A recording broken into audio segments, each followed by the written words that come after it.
وبركاته.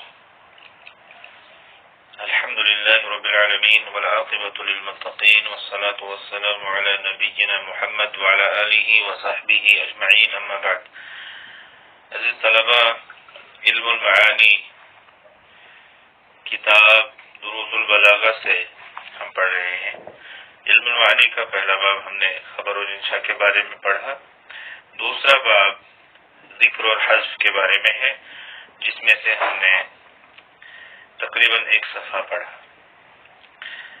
عزیز طلبہ، ایک انسان کے ذہن میں کوئی بات ہوتی ہے، پھر وہ بات کسی کو بولنا چاہتا ہے، تو وہ بات الفاظ کلمات کو جوڑ کر جملے بناتا ہے اور پھر وہ جملے ادا کرتا ہے اور سننے والے کو وہ چیزیں سناتا ہے.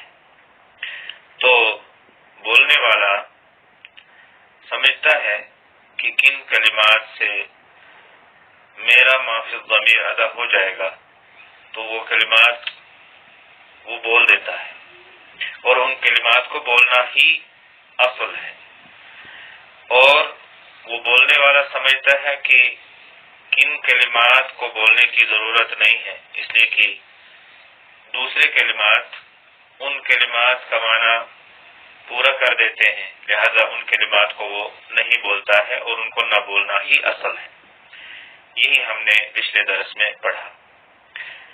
ہم نے پڑھا کہ کن کلمات کو بولنا اصل ہے، کن کلمات کو چھوڑ دینا اصل ہے.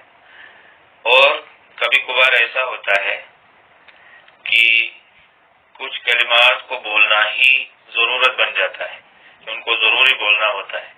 تو اس کے کچھ اسباب ہیں. ان اسباب میں سے ہم نے 2 سبب پڑھے.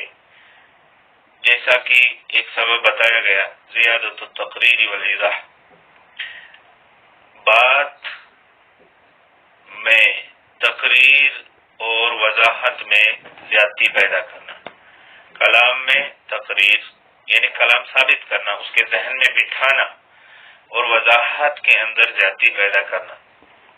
اس کے لیے جو ہے کسی کلمے کو بیان کر دینا ہی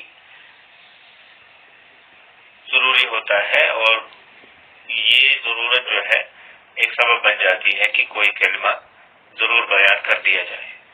نمبر 2 ہم نے سبب پڑھا وقلۃ الثقۃ بالقرینۃ لضعفها، قرینہ کے ساتھ اعتبار میں کمی ہو اس کے کمزور ہونے کی وجہ سے، او ضعف فہم السامع، سننے والے کے فہم میں کمزوری کی وجہ سے. تو یہ بھی ایک ایسا سبب ہے جس کی وجہ سے اس کلمے کو بولنا ضروری ہو جاتا ہے، اس کلمے کو بولا جاتا ہے، ورنہ اس کی ضرورت نہیں تھی. تیسرا سبب جو آج ہم پڑھنے جا رہے ہیں وہ ہے والتعریض بغباوۃ السامع، سامع کی کند ذہنی پر تعریض کرنا. سامع کی کند ذہنی پر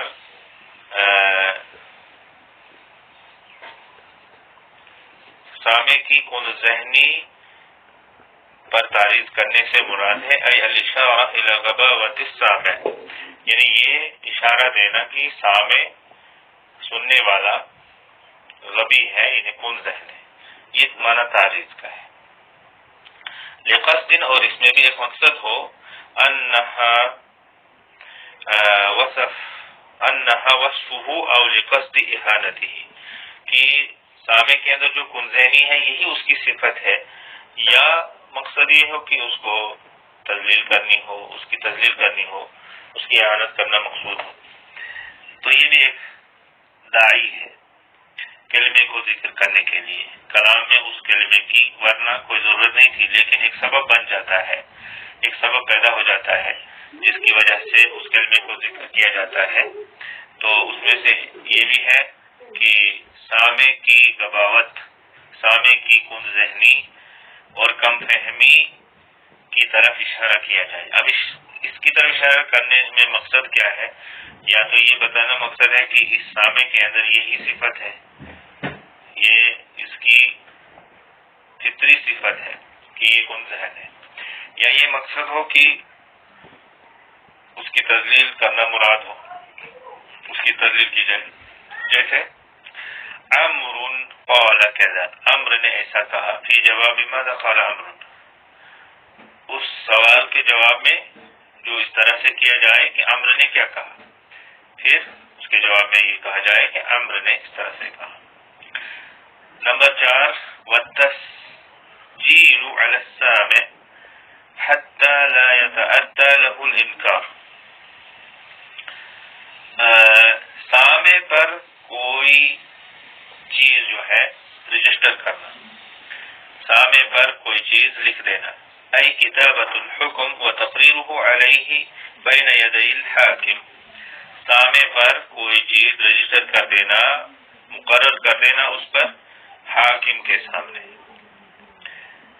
اس کے اوپر کیس رجسٹر کر دیا حاکم کے سامنے، سننے والے کے اوپر کوئی چیز لکھ دینا، حتی لا یتأتی لہ الانکار۔ ہاں یہ بات ہم بول بھی سکتے ہیں اور اکتفا اسی پر کر سکتے ہیں، لیکن ممکن ہے سامع اور سننے والا انکار کر دے اس بات کا، لہذا اس کو لکھ دیا جائے حاکم کے سامنے یا کسی بھی رجسٹرار کے پاس جا کر، تاکہ اس کے لیے انکار کی گنجائش باقی نہ رہے۔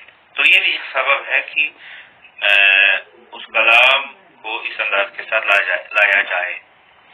کما اذا قال الحاکم لشاہد، جیسے کہ حاکم کسی گواہ سے کہے هل اقر زید هذا بأن علیہ کذا، کیا زید نے اس بات کا اقرار کیا ہے کہ اس کے اوپر یہ ہے، فیقول الشاہد، تو گواہ کہے نعم ہاں زید هذا اقر بأن علیہ کذا، اس زید نے اس کا اقرار کیا کہ اس پر اتنا ہے۔ تو اس طرح سے یہ کلام جو ہے تسجیل ہو جاتا ہے، رجسٹر ہو جاتا ہے، اس کو لکھ دیا جاتا ہے۔ والتعجب اذا كان الحكم على غریبا، اگر کوئی حکم غریب ہو، عجیب ہو، اگر کوئی حکم عجیب ہو،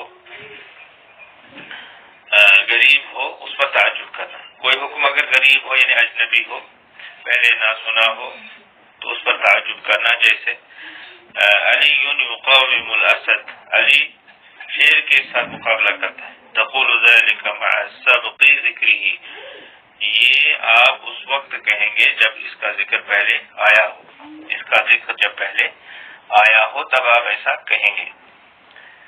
تو یہ 5واں سبب ہے۔ اور 6واں سبب ہے والتعظیم والاہانہ، تعظیم کرنا مقصد ہو، بےزتی کرنا یا اہانت کرنا، تذلیل کرنا مقصد ہو، اذا كان اللفظ يفيد ذلك، جب وہ لفظ اس کا فائدہ دیتا ہو، کہیں یسألک سائل، جیسے کہ آپ سے کوئی سوال کرے، هل رجع القائد، کیا قائد واپس لوٹا، کمانڈر کیا واپس لوٹا، فتقول، تو آپ کہیں گے رجع المنصور او المہزوم، تو آپ کہیں گے رجع المنصور، مدد کیا ہوا واپس لوٹا، مدد کیا ہوا واپس لوٹا، یا ہارا ہوا واپس لوٹا۔ تو اس طرح سے ہم اس سوال کا جواب دیں گے۔ تو یہ 6 اسباب ہیں جن کی بنیاد پر کسی لفظ کو کلام میں ذکر کرنا ضروری بن جاتا ہے، ورنہ اس کی ضرورت کلام میں نہیں ہوتی ہے۔